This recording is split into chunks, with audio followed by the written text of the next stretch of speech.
attempting to identify your Christian band's mission, the specific job that God called your band to do.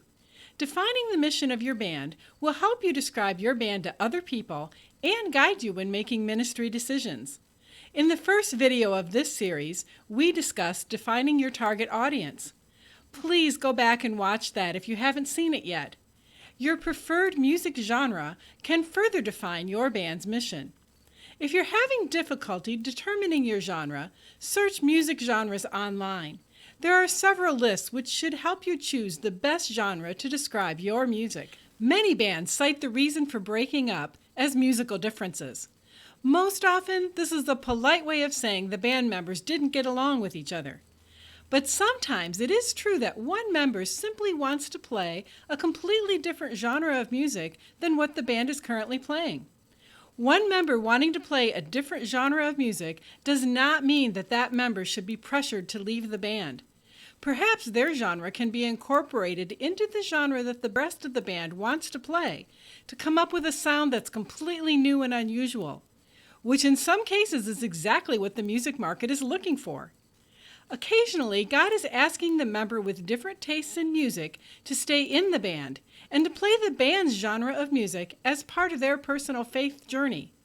This teaches us how to submit to our brothers in love, as well as expanding our musical expertise.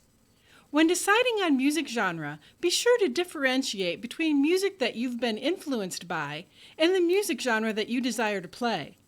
Hopefully, the genre of music most of your band members want to play is very similar, even if the music you are influenced by is diverse. Once you have agreed on a genre, the band will want to check back with their defined target audience to make sure the style of music chosen is the most effective for the target audience. For example, if your target audience is people over age 60, the band will not want to play alternative rap.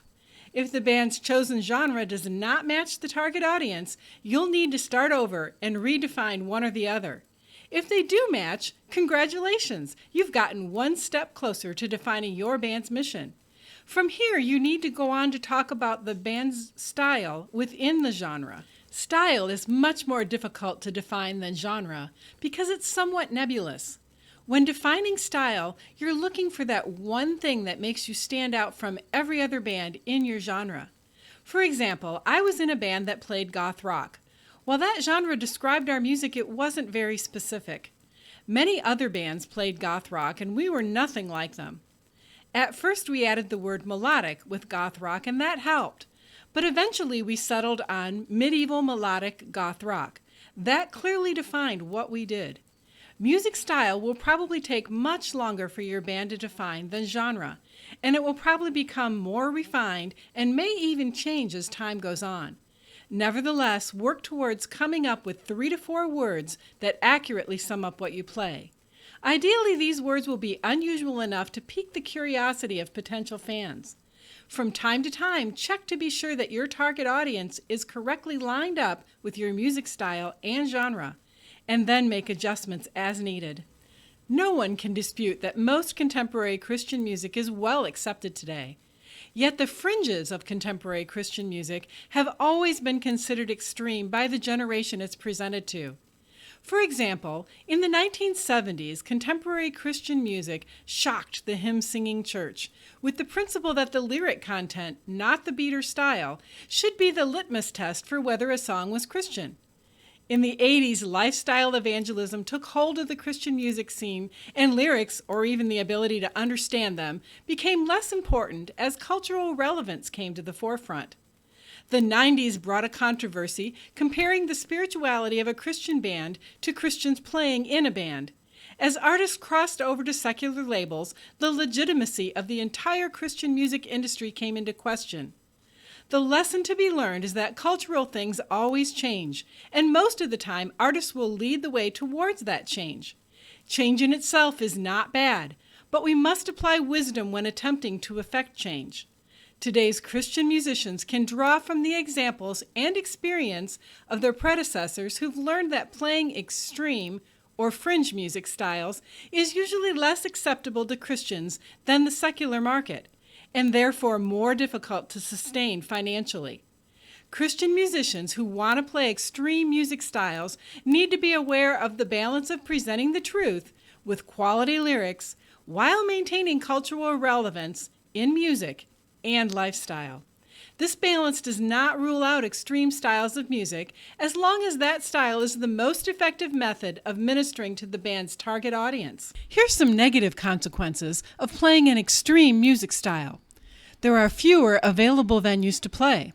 Crowds at the venues will be much smaller than the crowds at popular concerts. Fewer people in the target audience means less shows. Less shows means less ticket sales, which translates into less pay for the band. Fewer people at each show means less merchandise sales. Travel time will increase because bands will tend to play single shows rather than back-to-back shows. And expenses will increase because of the longer distances the band will have to travel for each show. These problems do not invalidate an extreme ministry if God has truly led the band to it. But personal preferences of the musician often seem to dictate extreme music style choices. Wisdom would demand the consideration of just how practical those choices are. It's always sad to see a band invest many hours into songwriting and practicing, only to discover there's almost no market for the music style. Ministry is limited to each other during practice and to a small audience the few times a year the band is able to play out. One of the best tools we have developed for you at Christian Band Help is the Christian Band Handbook. This resource book covers topics such as defining your ministry's mission, how to find the right band members, choosing and protecting your band's name, copyrights, press kits and booking, music marketing, how to make the most of your ministry dollars, and a whole lot more. We know what it's like to be a Christian musician.